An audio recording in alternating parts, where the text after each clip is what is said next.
Hi there, everyone, and welcome. I like seeing people when I talk, just so you know, it's not easy to see out there. Well, this is a talk about burnout from the top, story of falling, learning, and rising again. And one important disclaimer, I'm not a doctor. This is my experience that I'm sharing, the things I did. I have some references, but this is my thing. Who am I? I usually go by the name Tom. It's a long one, so let's stay with the first one. I'm CEO at Nova Care. It's a part of the Nova Consulting Group.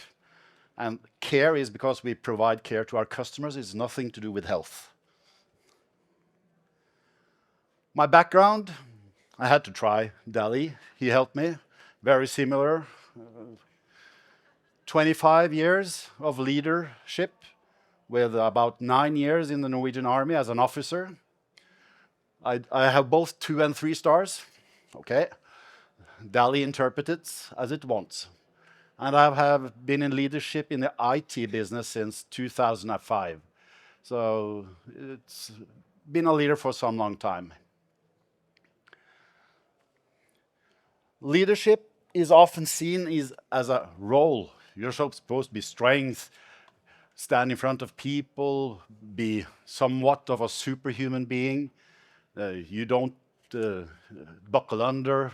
You're in the front. You always run on top. But we experience pressure too. And what happens when that becomes too much? That's the key thing here today. So, as I said, it's my personal story as a leader, burnout. The moment I realized I could no longer go on, and the long road back to work.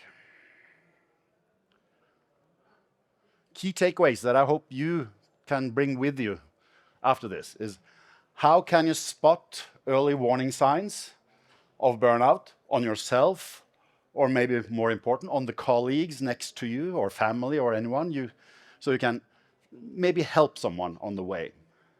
Practical steps for recovery, long-term resilience, and hopefully some tips on how you can preserve, and if you haven't been burnout, maybe some tips to avoid getting there, because I do not recommend it.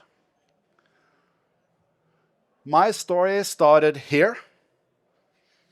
I was a leader for a department with 30-ish consultants. They asked me, can you be an interim manager for another department? I said yes. Can you be the project manager for moving one consultancy company to another location and merge it with another consultancy? I said yes. And that's maybe somewhat of my problem. I tend to say yes. I should have said no, maybe. But I worked.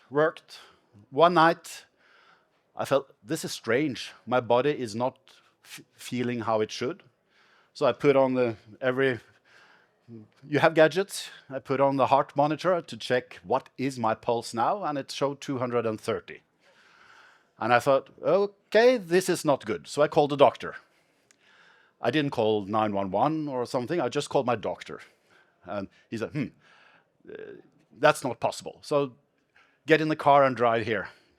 I did that. The doctor advised me to do it. So I thought, that's smart. I met up at the doctor. He put on this instrument to measure my heart. And after 1 second, he lifted his phone and said, can I get an ambulance, please? So the ambulance came with lights and sound and picked me up and drove me to the hospital. Because I had the 220, 230 heart rhythm pulse. So it was not a heart attack, but it was flimmer or flutter, or what they call it. So it was tending to a heart attack. And this was my body who said, now you have to stop. And that's not fun. I had 4 children, I had a wife, and being rushed off to the hospital is not fun. And maybe that's one of the key issues here. Is it visible? No. it's not easy to see. It's a internal thing. It's not a broken arm, it's not an arm that's fallen off, it's your body that shuts down internally. And telltales, there are some. I didn't see them before it had happened. Even my wife said, when she looks back on the period before it happened, there were telltales. But we didn't know what it was, so we ignored them. This is, you don't look sick. And that's also important to have in mind when you come to the part when you're trying to come back. Because for everyone who sees you, you really do not look sick. But you're not capable of working. And that's something you have to think about in your spirit or how you comprehend with it. Because you have to admit to yourself, I am sick, even though people cannot see it. What I did, I even put it on Facebook. I shared it. That was my way of telling people. When I went to the shop during the day to shop, they understood, oh, he said it. And that's one key thing I would like to tell to you. Talk with someone. It's not easy. I don't say that, but the better relations you have with your colleagues and people around you, it's easier to talk about stuff and talk. Some characteristics you can look for in people, in yourself, and so on. Trouble sleeping. Everyone has that at some point, but consistent. Week after week, your brain goes 120. You're looking in the roof, you cannot sleep. It should have been a telltale for me because I'm a real good sleeper. So, but I didn't compute it. Lack of motivation, you go to work and you think, you just don't feel motivated. It's somewhat careless, you couldn't care.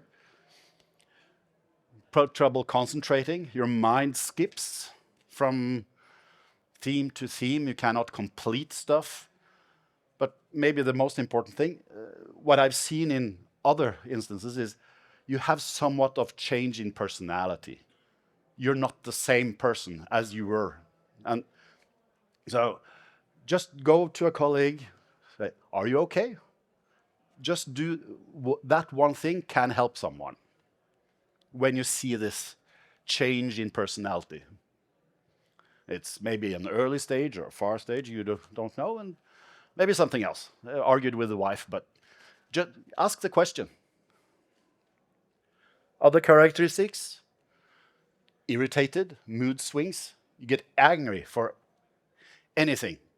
That's one of the things my wife said should have been a telltale.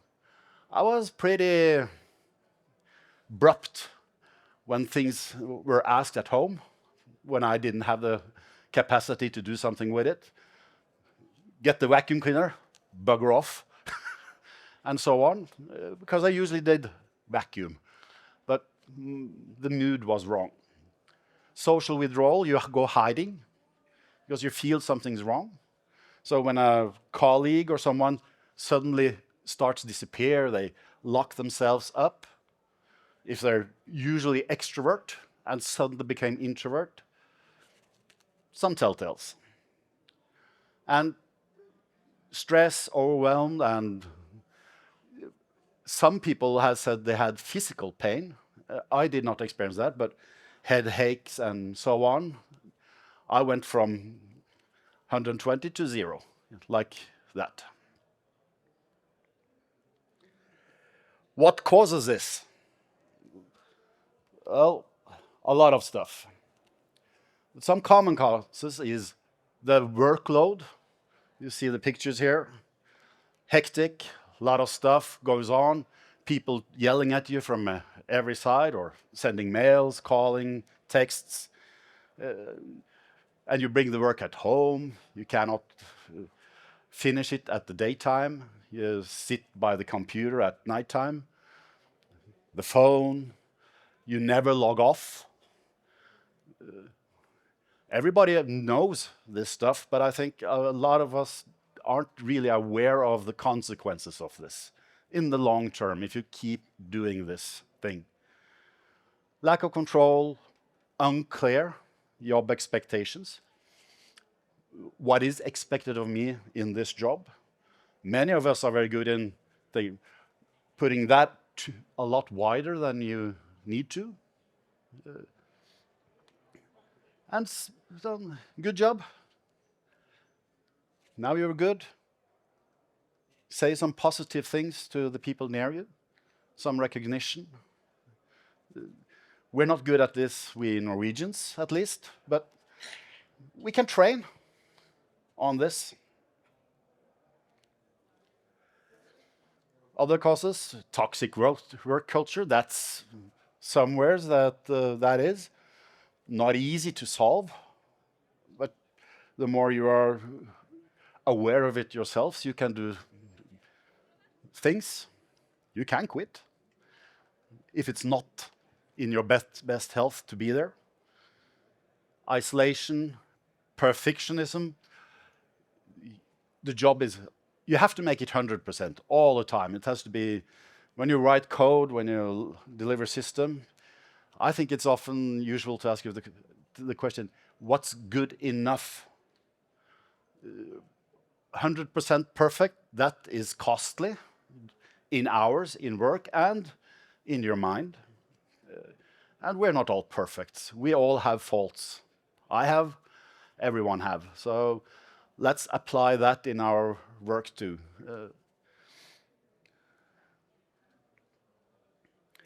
And all of this builds up to when you get burnt out. And then it's how the process of coming back is a process. I read a book, Race to the South Pole, the story about Amundsen and Scott. It's a very interesting book about how they prepared, what they did before they started on the trip, and what they did during the trip. And a lot of the things they did there woke me a little bit up about how to look at the way forward. And that goes preparations, preparations. As it says, victory awaits him who has everything in order, prepared. And Amundsen Scott did this in very two different ways. Amundsen had dogs, that was proven, they worked.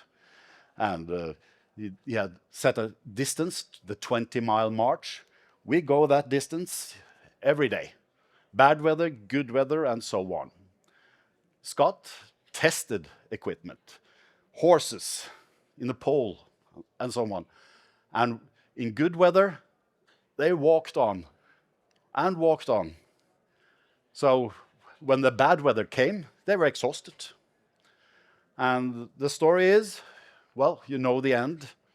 One made it and one died. So it's pretty brutal, but it shows the necessariness of preparations and doing quality work all the time. So, and in that, we cannot predict the future, but we can create it. So you have to keep in mind, are you a Amundsen or are you a Scott in that sentence? You can create your future by doing the stuff correctly with quality. I don't know what happens tomorrow. No idea. So do the quality stuff every day. Some people ask me, how are you doing? Oh, I'm happy. I woke up today. Well, you can laugh, but it's an important acknowledgement. You wake up, that's a good thing. You're here. So enjoy the moment, enjoy the day. That's also a thing in this. You never know what's around the corner. But the more you do, the better it can be, hopefully. A car that comes from the right side. Sorry. And in that, started my process in coming back to work. I was sick, I couldn't work. How could I do this? And it's a long way because you have zero energy. And for me, this period from the doctor to when I worked into my work again took 6 months. So it's a substantial time of period where your life is something else. And then it's wake up, eat breakfast, long walk, read a book, sleep, and repeat, and repeat, and repeat. And doing that every day is the same thing. And after a burnout, you have some times when you feel, today I'm good, strong, feel really good. So I can, well, I run a long run, I can build the garage, I can do that. But because your body is still in recovery mode, you use up all your reserves on that day. And the next day, you fall out on the bed again. And that is a difficult part to comprehend because you feel wrong. I'm lying in bed, and it can have the many artifacts in that. I had, as I said, wife, 4 children, eating dinner. That could exhaust me, so I had to go to sleep after eating dinner with my family. So not fun. So we had to get a communication on that. Going on the store to shop,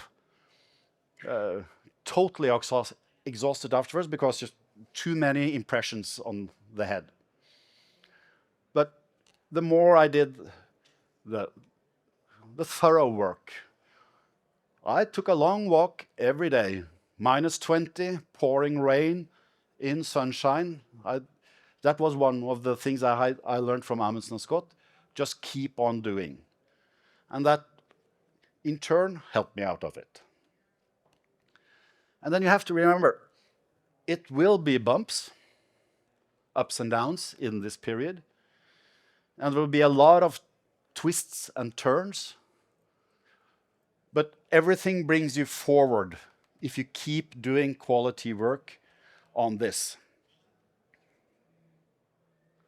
So don't despair when during your recovery period you go down. Keep up and talk with people around you. Find someone you trust. Just to talk about stuff helps. You offload. Somebody needs a psychologist, or somewhat. What works, find it out and use it. But talk to someone. Don't keep it inside yourself. Sorry. And this has been a more and more common thing. The World Health Organization has defined this as a syndrome, chronic workplace stress that's not been successfully managed. When WHO does this, it's a world thing. It's not you, it's not just you, it's a thing in the society that we have to look forward.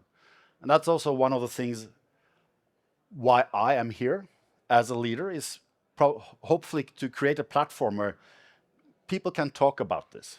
Also leaders in every level. It's not dangerous to talk about it. It's talk. There are 5 stages in burnout. I hit the last one. You can snap out at earlier points if you do just that, talk with people. I'm feeling tired. I'm colleague, boss, leader, many names.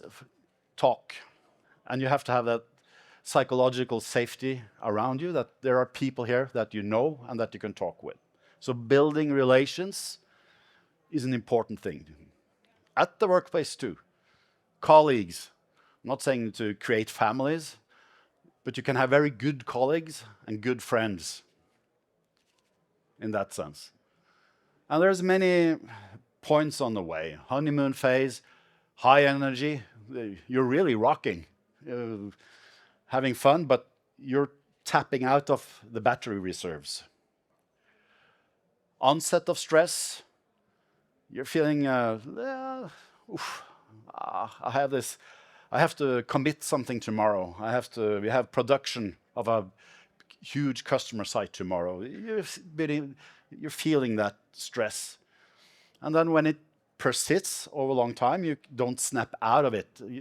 You wake up in the morning, you get stressful, and then you come down to the burnout when things just don't work.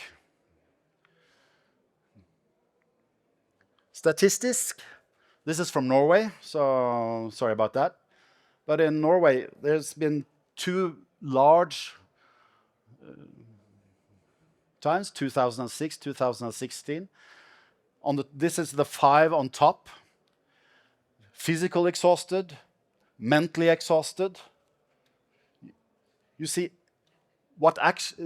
physical stuff like break the arm, headache, also, it comes down in the list. It's actually themed around the stress syndrome, is one of the largest parts of the sick leaves in Norway.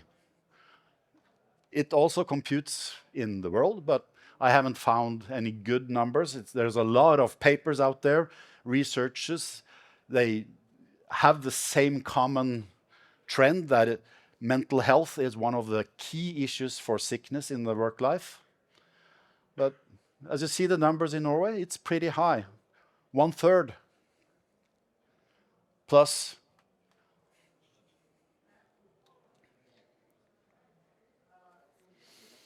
And then comes the time back in business. Then what? The doctor says, you're okay. You can go to work. Okay. I think some here is that they go to work too early in the process because the bumpy road, you're on the high, I'm over. So they go to work 1 week, 2 weeks, 3 weeks, boom, setback. And they may be even further. So to have respect for that part is very important. But there's no actual science. When is the correct time? That's very individual. Some start part-time, 0 to 100. I really would not recommend that. Start building up again, slowly. You have to have a good dialogue with your workplace to achieve that, but that's also one thing we have to work with as leaders, especially in this society here, is to create spaces where we accept this as a part. You are sick. Let's work together on this. And I think so I talk to a lot of leaders around about this to just acknowledge this part, that when people are coming back, you cannot offload everything on that person from day one. Give them the time to get the motor engine starting again. It's like a diesel engine in -30. You have to let it slowly come up. If you put the pedal down, it can be expensive. And some things you as a person can influence is, and pretty easy, or not, depends, but take control of your own calendar. Own it.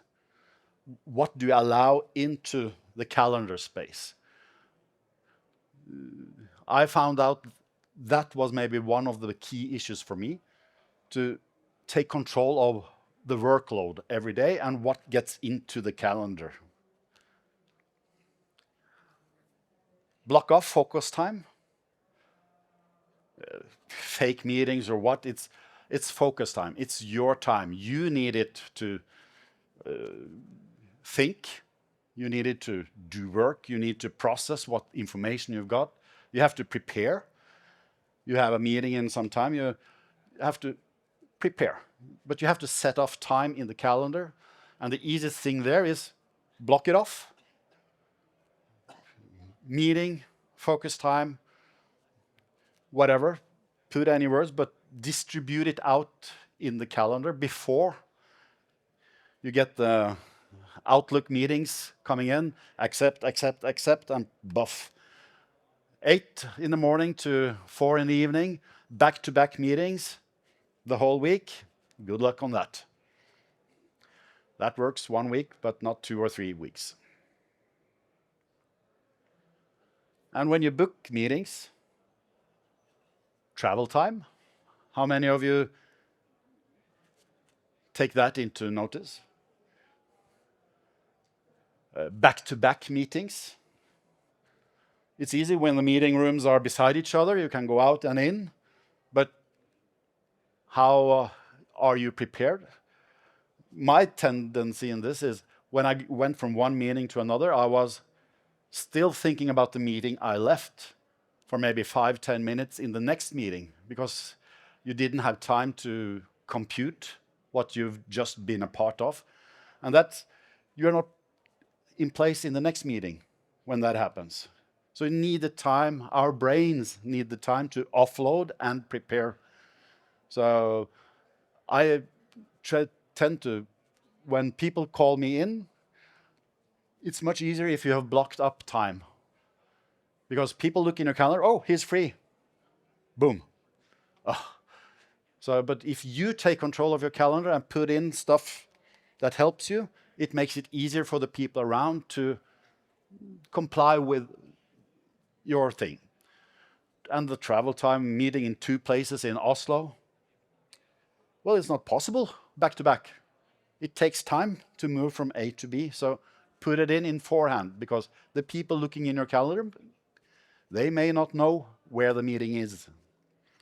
They think, it's my meeting, he's free, come here. And one important thing here is, it's allowed to say no. I'm tired. I have nothing to contribute in this meeting because my head is gone. I'm actually tired. So I say no. Some people, it's difficult. You feel some proudness in yourself, but it's allowed. Reschedule. Seldom is things so urgent that you cannot do it the next day or in 2 hours. I just need to take a walk. Calendars are often full, but I think we do ourselves some great help if we do this more than we do today. Am I needed in this meeting? I often, when I get Outlook meetings, so they call you in. No context, no information. And the more people in the invite, the better. But I then send a reply to the one who is calling you into the meeting. What is expected of me in this meeting? Why do you want me there? That challenges the person to think, why am I having this meeting? What do I need to get out of it meeting? So the meeting itself gets better by doing that. And sometimes, you just call in people to keep your back safe. If enough people know about it, you can, I told you, it was in the meeting, you know. But just generally ask the questions. Be a bit annoying. I think it's allowed. I am. I've been in workplaces where I had to train the people around me in this. Because, come on, just come to the meeting. No. I want to know why. I want to prepare. So when I come into the meeting, I'm there. I have done stuff in forehand. The meeting gets better, more productive. And you hopefully get rid of some unnecessary meetings. You can solve a lot by just writing a mail, asking the question. We don't have to have all these meetings. A lot of things can be clarified in other ways. Take the phone, call someone, talk.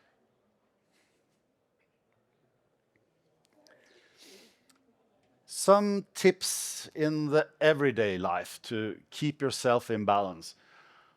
When you see them, it's pretty obvious, but it doesn't get obvious when the days get hectic. So you have to remember, you have to remind yourself of the stuff, set realistic goals, stay active, walk, get away from the TV with a zapper. I was very good on that. Come home from the work, drop down in the couch. The remote was my friend. And that's a bad trend.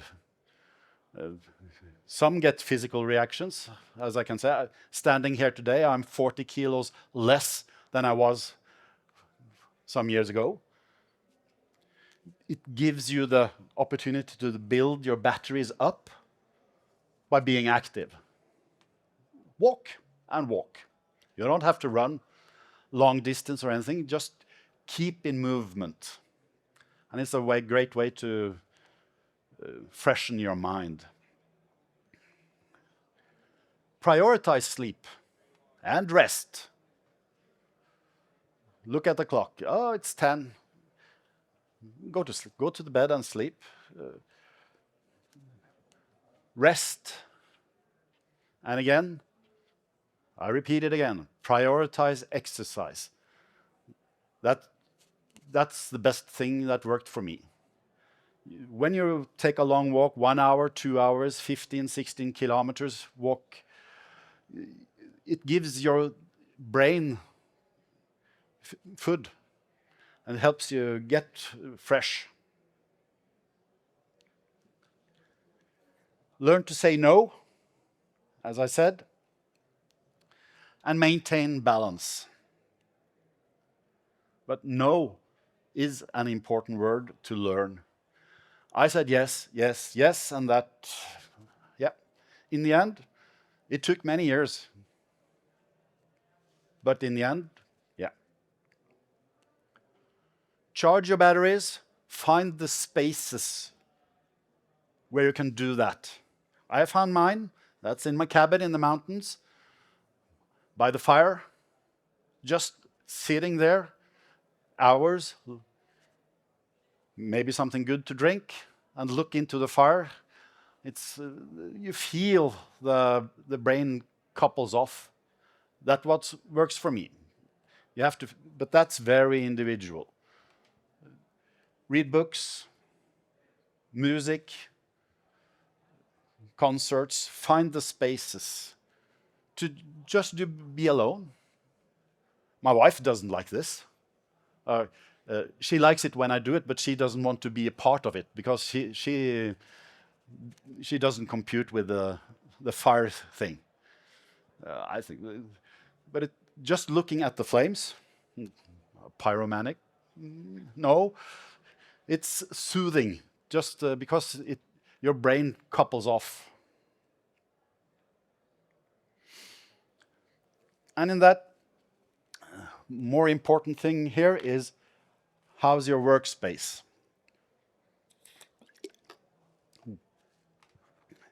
Psychological safety. Is your workplace a safe place for your colleagues and yourselves? And here I think we have a lot of work to do in many workplaces around.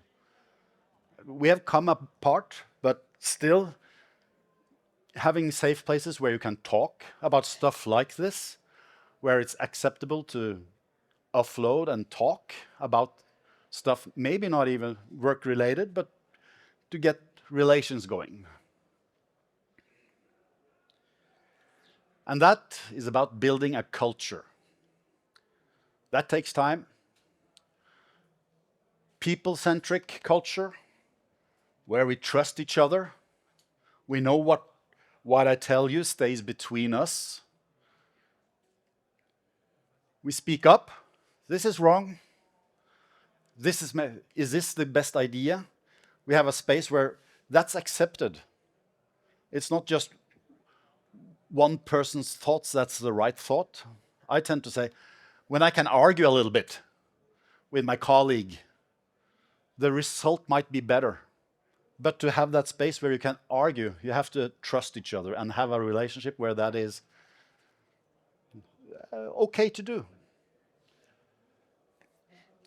Critical input, that's wrong. Ah, this stink. Think about your words, I'd say then. You can tell people in different ways. Keep the respect between you and the temperature down. You come far by just having respect for each other and talking. Cheer each other. Good work. I was on it for some time ago. Good work. But what do we forget in that sentence? Thank you. Acknowledge that you have received some cheering on the way. We Norwegians are extremely bad to say thank you, to acknowledge when you get some cheerage on the way. It's not in our culture. We get a bit embarrassed. Please don't brag. Thank you. The person that gives it to you gets the courage of, oh, it got recognized. Then it's easier to get that as a working environment when you do that.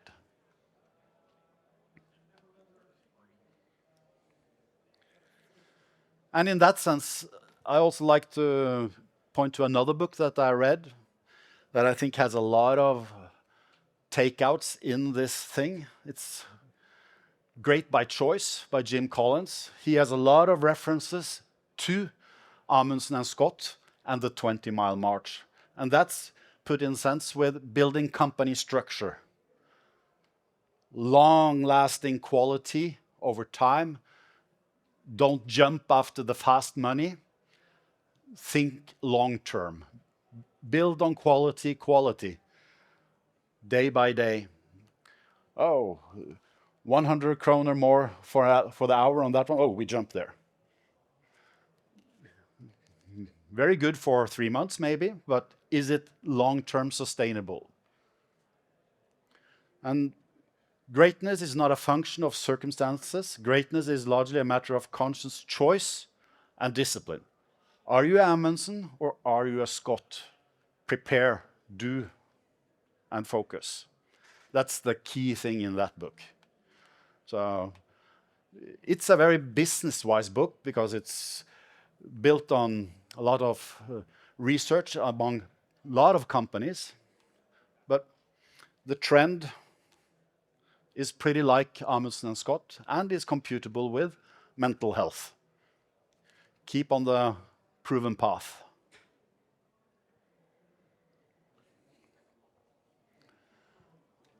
And one very important thing here in this is, in general, be yourself, for better and worse, or good and bad, but be yourself. Don't put the mask on, because keeping that mask in place demands a lot of energy to be that other person. And it gets your colleagues and someone can get confused because who are you really? They maybe sense that there's something there. But be yourself, be transparent, that you can take control of yourself. It gets easier on the way. And I said, none of this is quick fixes, just do. But the more you think about it, the easier it gets. I'm transparent, I myself, all the time. I think the people who get to know me, they know pretty a lot of me because I share for better and worse. This is just me. So as a leader too, I'm personal, I can talk, I can cry, I show all my sides. I do not put on a mask when I come to work because that's probably one of the key issues too and why I got burnt out. Because I put the mask on, I'm Superman. Here we go. Nothing can destroy me. So thunder on. No, I was not that person.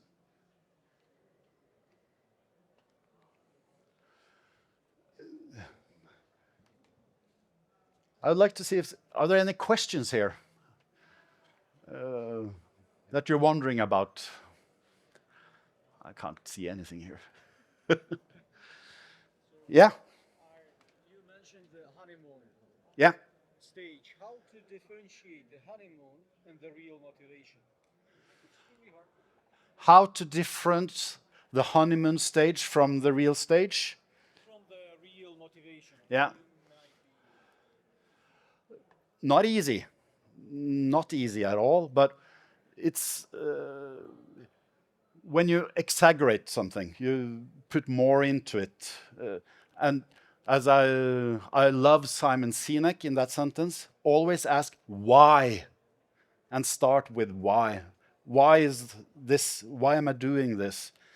That can help around the motivation around why you're doing stuff and how you feel in doing this. What's the end point? Why am I doing this? Why is this feature important?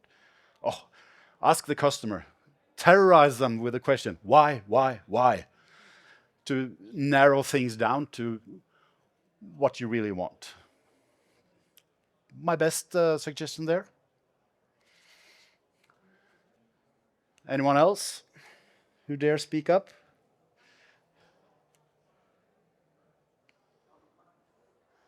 Okay. This is also a personal stuff. So if someone has questions, feel, talk to me afterwards if that's easier.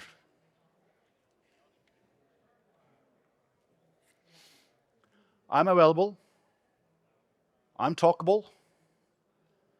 If your mind has started to think about stuff, it's important to maybe talk about it because you now, oh, God, reach out to me. We can take a coffee, even though we don't know each other. Just to talk about stuff can help.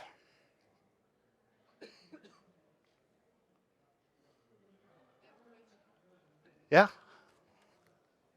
What is it about motivation? Do we need to be motivated every day to do something? Do we need to be motivated every day to do something? I'd say you need some motivation in bottom to want to do something. But what kind of motivation it is? It's if you want to solve a problem. That's very different from person to person. What do you like to do? And what builds up your motivation? But how much? And something it's allowed to go to work and just do. I think that's makes sense too. But in when you think about it, I'd say that anything you're doing, you need somewhat of a motivation to do the dishes at home. You need the motivation. It gets clean afterwards, or I can get a new plate to wash. The code computes. I get to talk with people. I can. I have fun at work. I like the person I'm working with. So I'd suggest look for the small parts that can bring motivation in.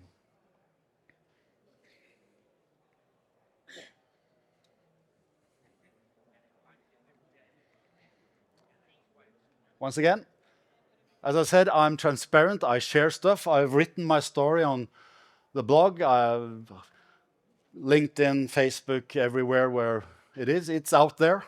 I've told my story.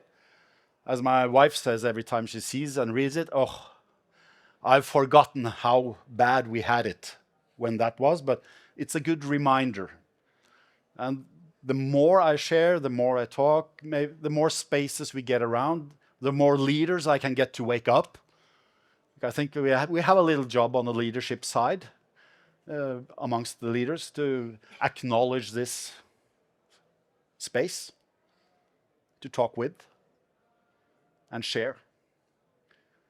So look me up, hook up, send message if there's something you would like to talk about around this thing or anything else for that matter. I'm a talker. So, and thanks to, as you've seen, DALL-E helped me, Pexels, free place for downloading pictures and iStock. Anything I hadn't taken myself, I picked up from those places. So thanks for listening to this story and have a good weekend and safe trip home.